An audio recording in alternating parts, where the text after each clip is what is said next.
Well, we survived one of the wildest days that we've had in the silver market in recent history. Matter of fact, in the entire history of the silver market. And that's saying something when you think about where we've come from and where we've been just in the last half year, and particularly in the last month or so.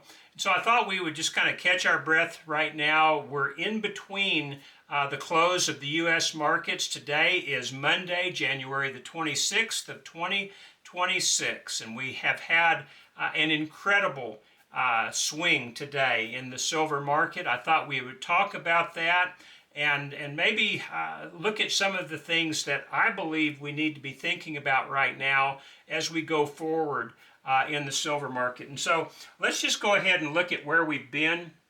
On the 22nd, which was just last Thursday, we were below $95, but we broke out of that range. As a matter of fact, we had a little bit of a range that went from $86 to about $93, $94. It only lasted a week. But as we broke out of that range and did so with conviction on Thursday, we closed at over $96 on pretty good volume. And then on Friday, it really took off. It opened, really the low for the day was where it closed at on Thursday. On Friday, it just continued to go up. And on Friday, we had a high of $103.51 and closed very close to that mark at $103.08.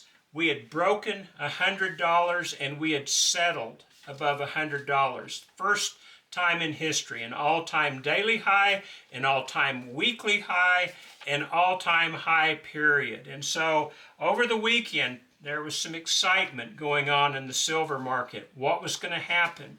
A lot of the big traders were trying to figure out what positions they needed to be taking, especially those that have to have the silver. And we've talked about those big players in the past. They're the commercials that have to have silver for their business. There's also nations, sovereignties that are starting to accumulate silver as a strategic metal. They need it for a number of things in their country, but primarily they've got to have it in the defense industry. And so there's a number of nations that are starting to stockpile silver for that reason, and others as well. And so when the market opened today, it started rising, and it just didn't seem like it was going to stop.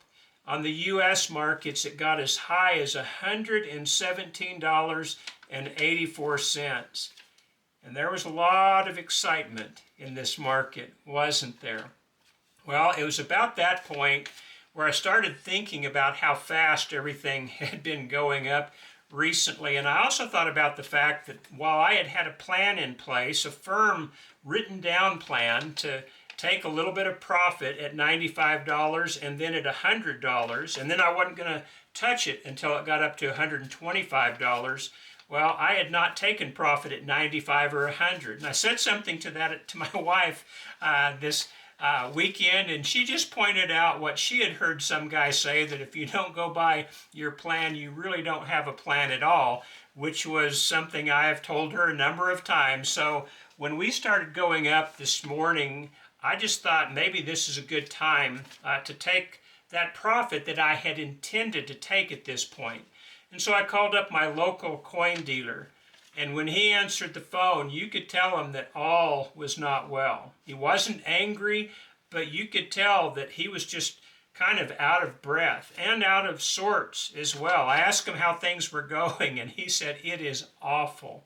Well, over the weekend, as people had heard the news that silver had broke $100, a lot of people who didn't even know about silver before, prior to this, now started looking at different silver items that maybe they had, heirlooms that they had around the house, old coins that relatives had left them, and they decided they would start taking a profit on that. And so today we saw quite a rush into the coin dealers all over America, and Amarillo was no different than that.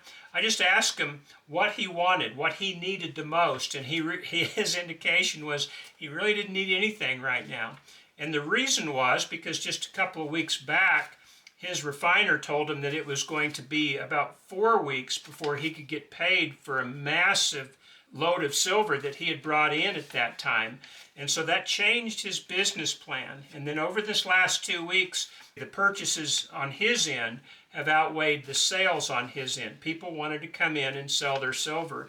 And so it's really kind of overwhelmed him. I was listening to a YouTube video today from Silver Seeker. He's got some great videos, by the way, if you really want to listen to somebody that's got some good knowledge. And he was interviewing a gentleman from the Minot Coin Store, and he was talking about the fact that he is within a group of dealers that he's in, I guess, association with, about 1,000 of them. And the comments that he is getting right now, the feedback he is getting right now, is a lot of these dealers are just in financial trouble. They have had so many people coming to sell them product and not as many coming in to purchase the product, and they've lost their refineries. They've lost their big wholesalers that they had been selling to, and a lot of these dealers have just flat out stopped making purchases. And his comment was that we are in a full-blown liquidity crisis right now on the retail side.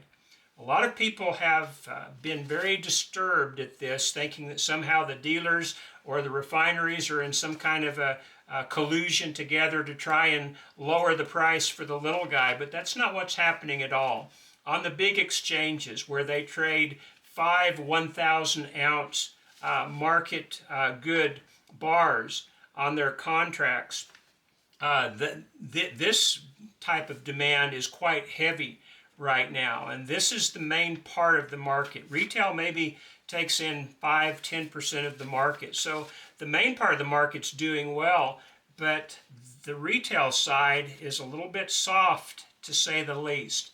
And the liquidity crunch that we have been seeing developing over the last really 4 to 6 months has come into fruition to the point now where it's almost coming to a screeching halt. And so when I talked to my local dealer, who's a good friend, and he told me, I'll take what you got if you need me to, but I've got to be way back a spot. I just told him I didn't want to do that to him. He has been purchasing for me and selling to me for 30 years now. He's a good friend, and I didn't want to add any more stress to what he's already got. So I just got online and I found a decent buy price for my 100 Canadian maple leafs that I wanted to sell today. And so I went ahead and locked that in at $105, I think, and 85 cents each.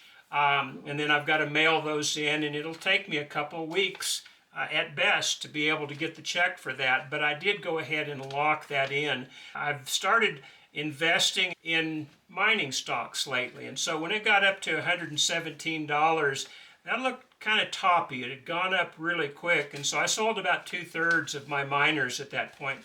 I don't own just a real big lot of stocks, but what I do have, I've been trading back and forth as ranges seem to be developing, and it was just the luck of the draw, I guess, on that, because I traded right near the top. Not wisdom on my part, it just seemed a little bit toppy, and sure enough, it went from $117.84 down to $101.85 just in a couple of hours.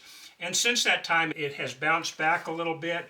As a matter of fact, we opened at $103.08 this morning and closed at $103.78. If you're just looking at the closes for the 2 days between Friday and today, you'd have thought the market didn't do much, just a 70-cent move. But the trip it had in the interim was somewhat breathtaking and somewhat nerve-rattling if it was something that you were watching with a little bit more than a dispassionate interest. And so that's what happened today. The liquidity crisis on the retail side is very real. I had a video yesterday where I mentioned that I thought that this was not going to last indefinitely. There's a couple of reasons for that. But the point is that we are in a liquidity crisis. It could last for a while. The $100 mark is going to get a lot of airtime on the news and different forums on the internet. And so there will be people who will rush in to take advantage of that. But I think this is probably going to be the last of the great melt that we've been experiencing. I could be wrong, but I do think there is a limited population now of the amount of silver in the weak hands and those who really didn't think about silver before, and so they have no attachment to it, and they certainly have no plan for it.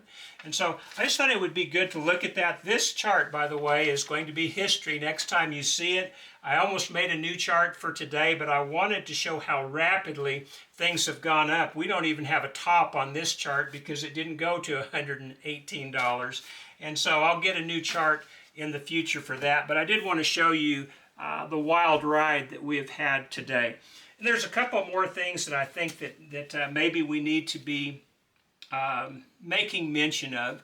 And one of those is the importance of having a plan, especially if you own a significant amount of physical silver and part of your plan is to occasionally take profit.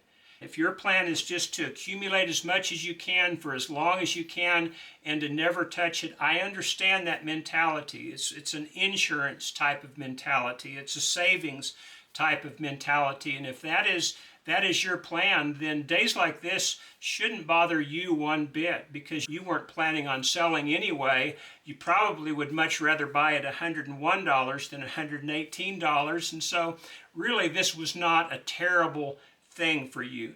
But as far as those who do have some sort of a plan in place, my encouragement is to exercise that plan when it hits your buy points and your sell points, if you're able to do so. I drug my feet at the $95 mark and the $100 mark, and I nearly missed out on that today. It may be way over that tomorrow, and I have to kick myself, but again, for me, it wasn't a rash decision. It was really something that I just went back and started with my plan again. I also have in firm place a plan to buy back that silver as soon as it hits some buy points.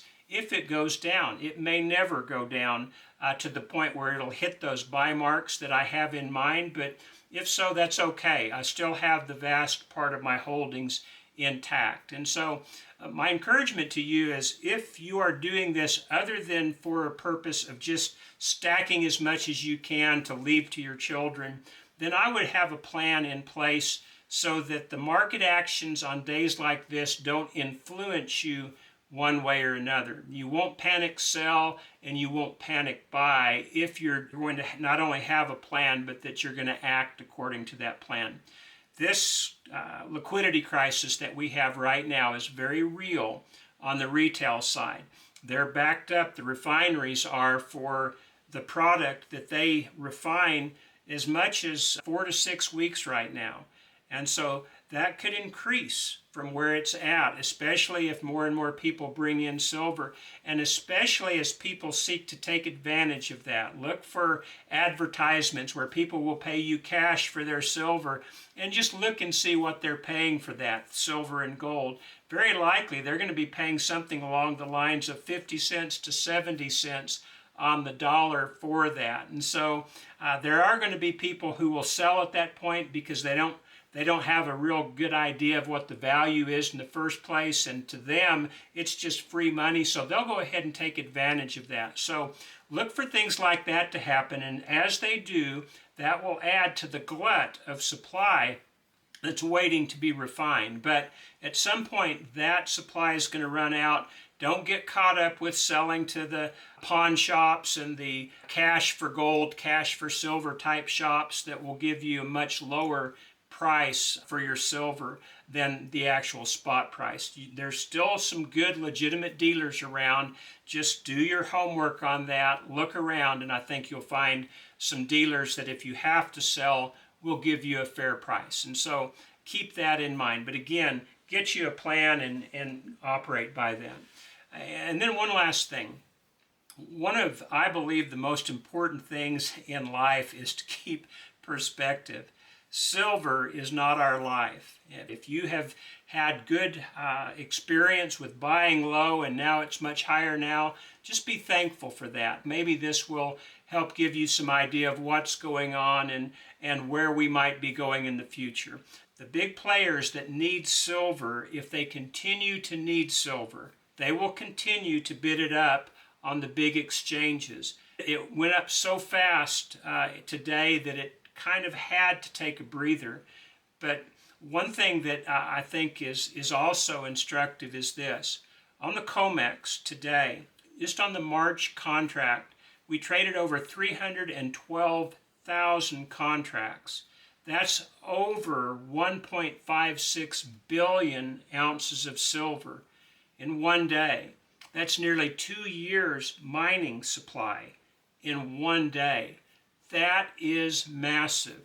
This March contract is going to be expiring at the end of March. The first delivery notice for the March contracts is going to be the 27th of February. So that's starting to come a little bit closer. And when you see a trading day like this, 312,000 contracts, something is up. There's something very serious going on.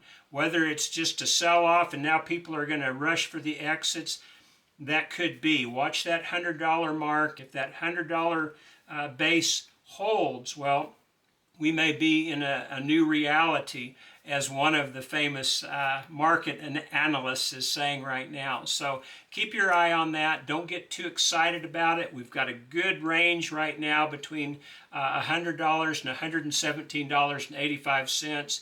As long as it stays in that range, you can kind of take a breather for now. But if it breaks out one way or another, well, hang on. We may have a ways to go in either direction.